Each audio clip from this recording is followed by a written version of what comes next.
இஸ்லாமியர்கள் யோசிக்கணுமா வேணாமா? முஸ்லீம் லீக் என்ற இந்த பிரிவினைவாத ஒரு கட்சி, அவர்கள் வருகிறார்கள். அவங்க என்ன சொல்லுவாங்க? முஸ்லீமுக்கு ஓட்டு போடு. அந்த கட்சியில ஒரு இந்து இருக்க முடியுமா? இருக்க முடியாது. அந்த கட்சியில ஒரு கிறிஸ்துவன் இருக்க முடியுமா? இருக்க முடியாது. அந்த கட்சியில ஒரு சீக்கியம் பௌத்தம் இருக்க முடியாம இருக்க முடியாது. அது என்னது? முஸ்லீம் லீக். ஆனா திமுக என்ன சொல்லும்? அது மத நல்லிணக்க கட்சி. ஐயோ கேட்பது.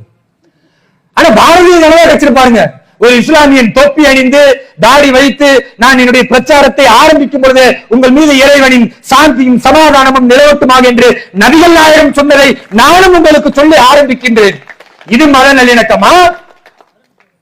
அல்லது திமுகவுடைய தயவில் எலும்பு துண்டுகளை பொறுக்கி திங்கக்கூடிய இந்த ஜவாஹிருல்லா, தமீமுன் அன்சாரி, ஆளூர் ஷானவாஸ், நவாஸ் கனி போன்ற அயோக்கியர்கள் இவர்கள் பேசுவது மத நல்லிணக்கமா? நான் கேட்கிறேன்.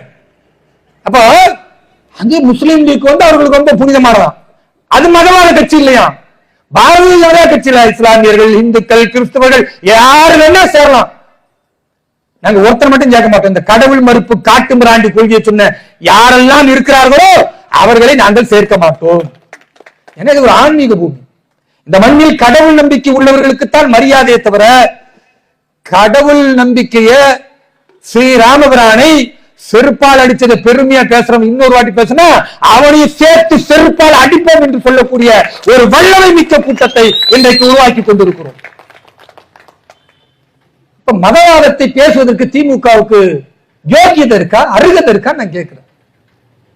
இப்ப முஸ்லிம்களை ஏமாற்றக்கூடிய முஸ்லிம் லீக்னு ஒரு கட்சி வந்துச்சு. அவன் போய் திமுக சரணடைஞ்சான். அவன் 4 எம்எல்ஏவுக்கும் ஒரு எம்பிக்கும் நாயா கால நக்கிக்கிட்டு இருந்தான்.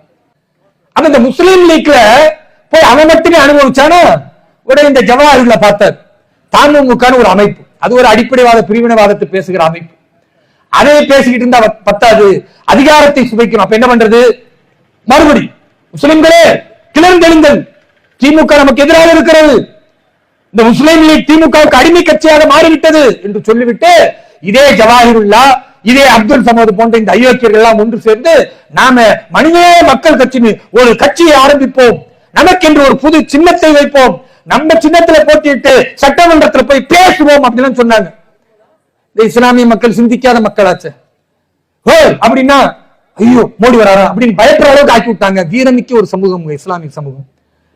ஒரு பெரும் சமூகத்தை பயமுறுத்தி அதுல ஒரு சில இளைஞர்களை உருவாக்கி எவெல்லாம் இந்துத்துவாவை பேசுகிறானோ, எவெல்லாம் சனாதானத்தை பேசுகிறானோ, எங்களை போன்று யாரெல்லாம் தேசபக்தர்களாக பேசிக் கொண்டிருக்கிறார்கள் இவனெல்லாம் இப்படி கொள்றது, இதான் இவங்களுக்கு பிளான். அப்படிப்பட்டவர்களாக ஒரு பக்கம் உருவாக்கி கொண்டிருக்கிறார்கள். அப்ப இந்த ஜவாஹிருல்லா அப்படி பேசுனதுமே உடனே திமுகவை எதிர்த்து போராடி சிறைக்கு போனா ஏராளமான இஸ்லாமியர்கள் இருந்தார்கள். கடைசியில் என்ன ஆச்சு தெரியுமா? 2 எலும்பு துண்டு ஐயா ஸ்டாலின் அப்படி போடுறாரு. 2 எலும்பு துண்டு இந்த எம்எல்ஏ சீட். உடனே இவன் மனித மக்கள் கட்சின்னு ஆரம்பிச்சான்ல, எதுக்கு? முஸ்லீம் லீக் திமுகவுக்கு அடிமையாக இருக்கிறது. மனிதநேய மக்கள் கட்சி என்பது சுதந்திரமாக சட்டமன்றத்தில் நாம் பேசுவதற்கு, இஸ்லாமியர்களின் குரலாக இருப்பதற்கு என்று எந்த ஜவாஹிருல்லா சொன்னாரோ இவரு அந்த கட்சியிலிருந்து நீங்கிவிட்டு நான் திமுகவின் உறுப்பினராக சேர்கிறேன் என்று மானங்கெட்டு போய் சேர்ந்து உதயசூரியன் சின்னத்தில் நின்று நீ ஜெயிக்கிறனா மானம் கெட்டவர்களா? என் சமூகத்தை வழக்குகளிலும் சிறைக்கும் அனுப்பிய ஐயாக்கியர்கள் பின்னால் எப்படி இஸ்லாமியர்கள் நிற்க முடியும்? இதை வேறொரு பிராயம் கேட்டா பார்த்தீர்களா பதட்டப்படும் மாதிரி பேசுறாரு. இவர் பேசினா இஸ்லாமியருக்கு எதிராக பேசுறாரு. ஏண்டா, என்னை விட இஸ்லாமியர்களை ஆதரிக்கிற முன்னேற வேண்டும் என்று நினைக்கிற ஒருத்தன் தமிழ்நாட்டில் ஒரு தலைவனை நீ காட்டு பார்ப்போம், நீ காட்டு பார்ப்போம். எனக்கு நான் சவால் விடுறேன். இந்த இஸ்லாமிய தலைவன் எவன்லாம் சொல்றானவா ஒன்று பேசுவோமா? எவ்வளவு பெரிய மோசடிக்காரர்கள், எல்லாரும் ஏமாத்துறான். ஆனா இந்த சமூகம் நம்புது.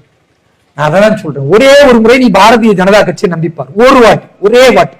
வரக்கூடிய 2026 சட்டமன்ற தேர்தல்ல எங்கெல்லாம் இஸ்லாமியர்கள் கணிசமா இருக்கிறீர்களோ நீ முடிவு பண்ணு, ஒரு முறை அந்த தொகுதியில நிற்கிற பாரதிய ஜனதா கட்சியின் வேட்பாளருக்கு நான் வாக்களிப்பேன் நினைச்சு நீ தற்கொலை பண்ற மாதிரி கூட நினைச்சிட்டு ஓட்டு பாட்டு பாடுறான்.